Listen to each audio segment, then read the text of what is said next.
রাজপথ ছাড়ি নাই বলে ভুল হবে। এই স্লোগানগুলি দয়া করে আর দেবে না। ভালো স্লোগান শেখো, ভালো স্লোগান দাও, তাহলেই কাজে দেবে। বুঝেছ? আমি তোমাদের সঙ্গে ছিলাম, এরশাদ বিরোধী আন্দোলন করেছি, এই বিএনপিকে 3 বার ক্ষমতায় এনেছি। ইনশাআল্লাহ দেশ দলকে সুন্দর করে গুছিয়ে, কোনো গ্রুপিং লবিং থাকবে না, দলকে সুন্দর করে গুছিয়ে যারা উপযুক্ত যোগ্য তাদেরকে নেতৃত্ব দিয়ে বিএনপি ইনশাআল্লাহ আবার ক্ষমতায় আসবে।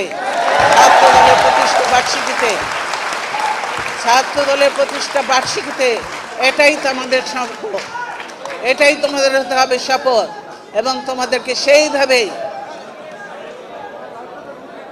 সেইভাবেই তোমাদেরকে নিজেদেরকে তৈরি করে দেশটাকে রক্ষার জন্য, আগামী দিনে ক্ষমতায় যাওয়ার জন্য, দেশের গরিব দুঃখী মানুষের মুখে হাসি ফোটানোর জন্য আন্দোলন করতে হবে।